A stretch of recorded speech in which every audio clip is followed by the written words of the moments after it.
This is the 8-9 Combo Rugby Podcast, and this is the Test Match post-mortem. I don't like that line at all. I'm going to do it again. This is the 8-9 Combo, and this is the Test Match post-mortem. Insert clip here. And that was a bit of Springboks line-out magic to start things in Brisbane, followed by the match winner in Wellington from Los Pumas veteran Augustine Creevy. I'm Brett McKay. This hiding behind that artwork is Harry Jones, and mate, as our podcast listeners have just heard there, South African captain Sia Khaleesi crashed over for the first of 5 tries in front of a sellout crowd in Brisbane. The Box going on to win 33-7. And then in Wellington, the second game, Argentina 38 have beaten New Zealand 30. And wow, what a first weekend of the Rugby Championship we've had. It was amazing. You know, we've often accused the Rugby Championship of being formulaic because it's over before it starts or there's just one clear favorite. Certainly this time around, we don't know what's going to happen next. No. And we had conversations early in the week with Paul Cully about our predictions for the finishing order, and I can comfortably throw mine out now because I don't think that will be valid anymore. It was incredible. We're back with our new international season offering as we debuted in July, an initial prognosis about what we've just seen today in Brisbane and in Wellington tonight. As I mentioned, South Africa 33 beat Australia 7 in Brisbane, and then Argentina 38 beat New Zealand in Wellington. So let's get straight into it, mate, with the 5-word headline. Whereas you recall from July, the winning headline becomes the pod title. So fire away, mate. What have you got? Brisbane becomes Bloemfontein. Oh, yeah? Explain. I was shocked. I was happy, but I was shocked at how green the crowd looked in Queensland. It was actually bizarre. I thought maybe it was just a producer's trick and they were trying to make you think there were more Bok fans there than Wallaby fans. But when you actually heard the cheers, relative cheers or groans or whatever, I started to think, this is a 50-50 crowd. This is a home game. It was. And that doesn't bode well for Perth next week, where we know there is a big South African population. All right, here's mine, and I've got a good feeling about this. Brisbane Boilover and Wellington Whackdown. Whackdown. Whackdown. That's definitely a word. I like the word Whackdown. They were so good, Argentina. I'm so happy for them.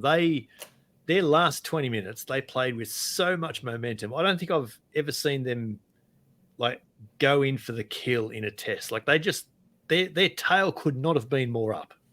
I think it's great that Razor had to watch one of his Crusaders just gut him and welcome him to Test rugby. I mean, hello, Razor. Do you feel the pressure yet?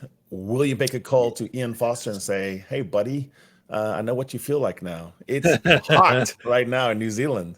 Yeah, it's going to make for some very interesting articles over the Tasman over the next couple of days. So what worked then for the winners for South Africa and Argentina today? What have you seen that was really impressive? What worked are some age-old things and then some new things. What age-old was the scrum for South Africa worked. Our friends France and Ox, they ate them up. Isaac had no answers. I thought Alan Alato had one of his toughest days at the office, and it didn't really get any better when they switched. There was one early push, but besides that, I think it was all one-way traffic. You could even say Wallabies were a little bit saved by the referee because the referee could have blown every single one of them. It looked like that. The second one would be that there was desperation on defense, but not from the team that you're thinking about, because even though the Wallabies did defend desperately, the Springboks didn't want to have the Wallabies score. Even deep into the game, they were just fighting. You realize that the Springboks, probably have fines for the one who gives the final try up. The new would be these line-out tricks and these Chess and Colby playing 9 on purpose so that Kubitz Reinach. The other 9 is at his first receiver, and it just kind of just throwing little different looks. I was there for it. I loved that. I loved the line out tricks. I know you were really into that too, and trying to analyze what exactly just happened. Well, I had to go back and watch it to work out whether Ibn Esbeth was facing backwards the whole time or whether he turned around in the air. And so I watched it several times, and he didn't actually get up in the air until who had it at the back? Oh, Peter Steffens. Oh, no, Ben Jason Dixon had it at the back, didn't he? Yeah. So once he had it, then Eben was already spinning around watching him. Then he went up himself. That has taken some work on the training paddock to get that right. One of those true training paddock things. It was really good. We did it twice. That's great. Yeah. They defended so well, the box. And I don't think I can recall line speed intensity still maintained as deep as they did, as fast as they did, for as long as they did in a game. Like that was impressive. You know what worked for Argentina today? And we talked about this in Games of the Week. There was concerns about the scrums. What worked for Argentina is they didn't pack a scrum until the 70th minute. The referee was apologizing. Angus was saying, "I'm sorry, guys." Yeah, he actually said that to the starting props as he sent them off. "I'm sorry, guys, you didn't get to pack a scrum." I don't think I've ever seen a game go that long before the first scrum. Surely that's some sort of record. Someone will be able to tell us that, I'm sure. Yeah, that was bizarre. It's also was interesting what worked, I guess you could say, on a macro level. It might be argumentative that for Argentina and South Africa, the winners, that the players are from everywhere. There's not this kind of doctrinal thing. You have to come from this place or that place. Argentina literally has nobody playing in Argentina. Everyone's from somewhere else. And so you kind of think maybe that the way forward is the idea of having players who have played so many different ways and seen everything. They're not shocked by everything. In contrast, the Super Rugby incubator, whilst it has that cohesion factor, you might not see as many differences. So if you're just playing Kiwi team, or playing Aussie team, maybe you don't see enough. I don't know. This is interesting, subtext. Well, and the subplot of that is how much rugby does the modern player actually watch, like outside their own competition? Yeah, true. And my gut suspicion is that it's less than it was 5 years ago, which was already less than it was 10 years ago. So it's a really good point. And then it makes you wonder, what is the magic sauce that Rassi imposes, that Felipe Contepomi imposes on his team when they first come into camp? What do they say to them? All right, guys, I know you're coming from the four corners, but we've just got to get on with the job here. And I'm sure it's not as simple as that, but holy hell, it's working somehow. I'm looking for some similarities there, and I'll just say for the box for the longest time now, it's a very loose camp. There's a great deal of comfort between coach and player, between player and player, between the various physios and staff members. There's a happiness in that camp. Yeah. I'm not ever accusing Razor or Joe of running an unhappy camp, but they're still forming it. And so maybe maybe Felipe Contepomi sort of inherited a very happy camp that under the new checker, he was a smiling guy. And so I do think these are young men. We forget that sometimes. And, just making them more nervous doesn't really help. If you're Carlo Tizzano and it's your first time on, maybe you don't need to be just built up so much. You certainly don't need to be off your feet for the first 14 rucks that you hit. He bent it the hard way there, didn't he? But he didn't stop trying. I'll give him that credit on debut. And if there's something that worked for the Wallabies, before we quickly move on to the next obvious question that we need to ask, if there's something that did work for the Wallabies, I thought they actually their scramble defense kept them in the first half. And I said as much on social media, it should have been way more than 21-0 at half time. That's a decent more. It's like a goalkeeper where you lose 5-0, but the goalkeeper kept it from being 12-0. I mean, like And I know, and I want to explore this more. I know there was a bit of criticism in the commentary about that their attack was too narrow, but I actually think that they were often going to a second pass, or they were going to a second pass before the pick and drive. So they were actually changing the position of the pick and drive. And it did actually make the South African defense just adjust on the run a bit. And so there was a few there was gain line gains. to be made there at time. But there was, there'd be 7 or 8 phases and there'd be a knock on, or there'd be, a turnover penalty, or, they'd just let themselves down when they maybe were getting a semblance of momentum there. Conversely to what worked for the winners, what didn't go so well then for Australia and New Zealand? I'm right there with you. I think Australia relieved their own pressure. So they would build a bit of pressure and then relieve it. I thought the tactics were fine. I thought it was, if you kick, then you have to land the kick in a chaseable circle. That wasn't happening. They were too long at times. But no, I think, what didn't work? I said, I almost have to go back to what did work, in that, strangely enough, I would say the Australian midfield didn't do too badly, and yet it was outplayed by the Bucks midfield. Everything that kind of worked was outplayed. So, Tate McDermott was good, but I thought Williams was better. Robert Valentini was good. But Peter Steff was better. Everything was matched. There was no plan B. What didn't work is that it seemed there's long not been a plan B with Australia, though, for a long time. When it was going to 21-0, which was where the match was lost, because second half was 12-7, so you're in there. That just seemed like you were on repeat cycle in the washing machine. And I just you're gonna have to, I don't know what it is, but something else has to happen here, or it's just gonna continue doing. And actually, I think you made this comment in our WhatsApp group, is it could have been worse. It could have been so much worse. It could have been 35, 36, 38. Yeah, that was the surprise, that it was only 3 tries at half time.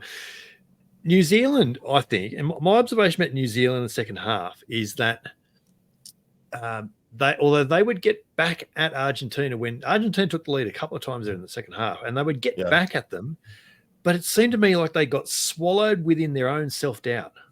Oh, we better not lose this. Oh, we better not lose this. Oh, we better not lose this. Holy shit, we're going to lose this. And I don't know, the further it got on it, and that's why I say Argentina were able to play with so much momentum in that last quarter, because New Zealand suddenly found themselves in a position that they haven't been in very often, and it wasn't clear that they knew how to get themselves out of it. And I don't think I've ever been able to say that about an All Black team before.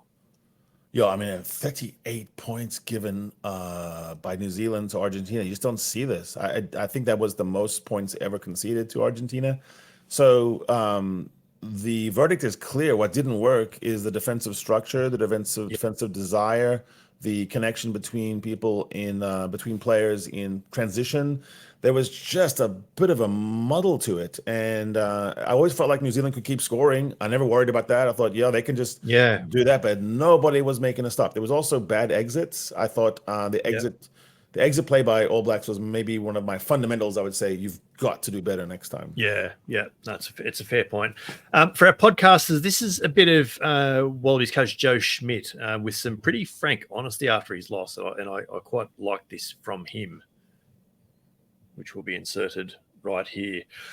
I like that interview from Schmidt, mate. I like the way that he said that they knew it was going to be tough, but was proud of the way that he stepped into it, acknowledged that there's some adjustments they need to make, acknowledged that there's some hard lessons that they've now learned. But it actually wasn't too different a post-match interview than it was after the 3 wins in July. And that's sort of my point. He is very level-headed about this Australian team. He knows the magnitude of the rebuild. And so I think that was just sense from Joe Schmidt in that interview. I think clarity from coaches is king. Look, I looked across the team and thought 3 guys sort of played okay. I thought 5 or 6 maybe a little bit less than okay. And I thought there were 7 or 8 that were actually quite poor.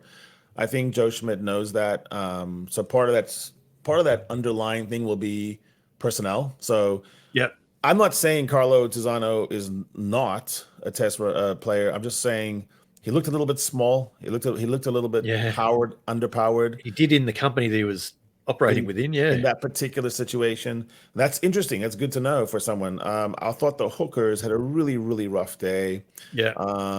So there's things there to work on. I would say the problem for Joe is at some of these critical positions that he has in camp, unless he goes overseas or does something else, he's sort of stuck with what he's got. So he's the locks are the locks. I don't know what else you do. You expect that Taniela Tupou would come back next week. I'd expect that Marika Corumbeti will play next week now as well. He would have been good on the field there. There was a speed deficit. I felt like just on a team speed issue.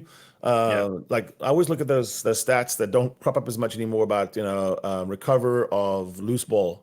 Yeah, I think the team that wins seems to win that stat a lot. And I just felt like every ball was getting to bounce in a buck hand. That's not just luck. That's effort. And guys like Ben, Jason, Dixon, Sasha Feinberg Ngonzolu was not just an attack 10 today. I would say he really defended.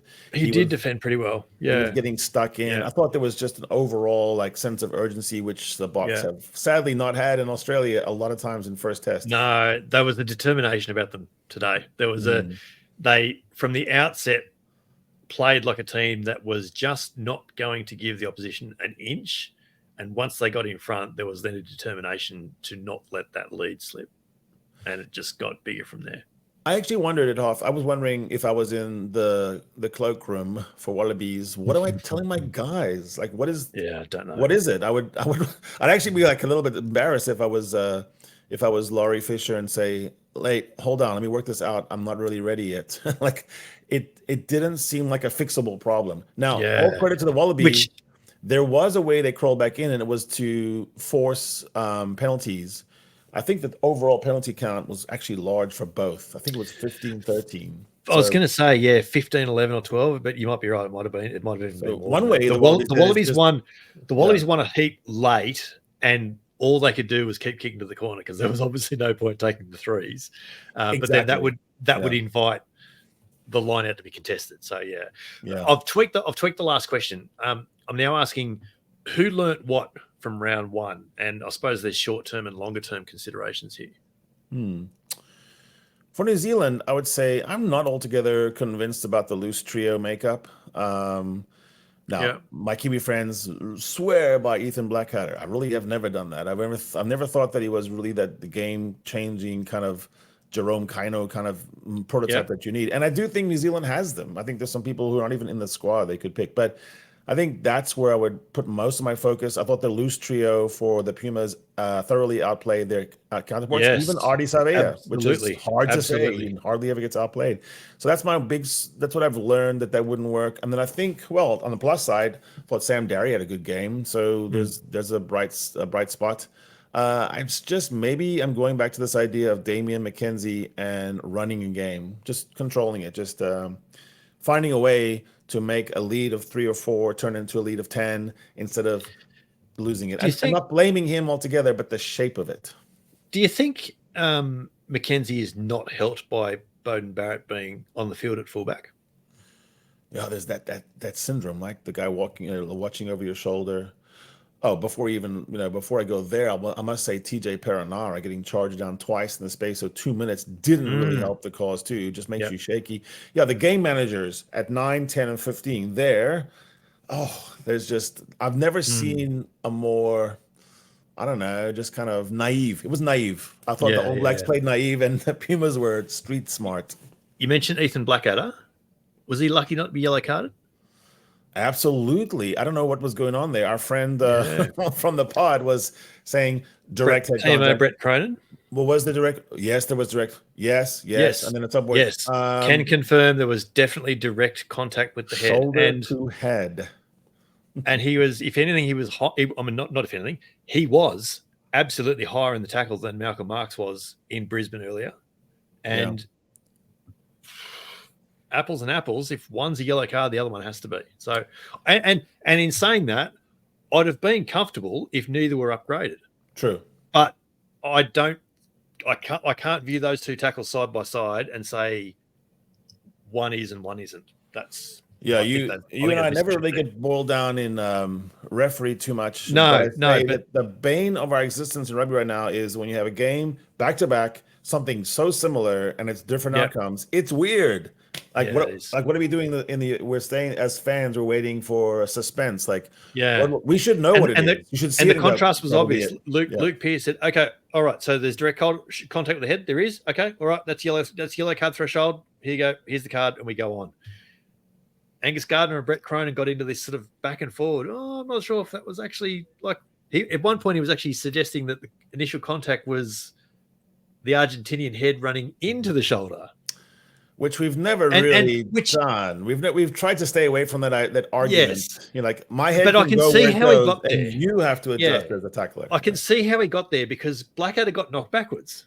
Yep. He lost the momentum, if you like. So anyway, well, I did quite enjoy Malcolm Mark staying on and waiting for the argument between Peter Steph-Toy, who was acting as captain, and the ref, and just going, "Am I on? Am I off? Am I on? Am I on?" Yes. Yeah, there was a moment I was like, "You sure?" The card's out. He's not going to change. There was an interesting moment when he did go off, and then there was a scrum eventually. Malcolm Marks I'm talking about.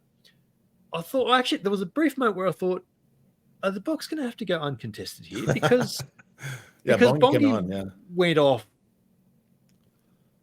partly injured, I thought. So, and there was even question at the time: is that tactical or is it necessary? Yeah, that was interesting. It was that was some very interesting back and forths there. At some point, I thought there was 12 players on the field. Maybe it never was, but it was close to being 12 versus 15. Yeah, there you go.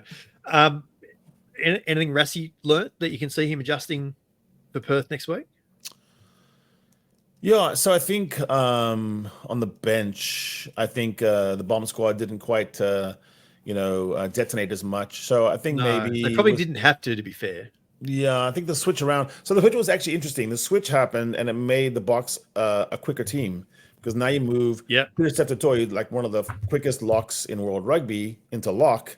Then Jason Dixon is a very fleet-footed blindside, and so it became a little bit. It was like the bomb squad started almost like the bomb happened in the beginning and it ran away, and then the job in the second half was just to maintain.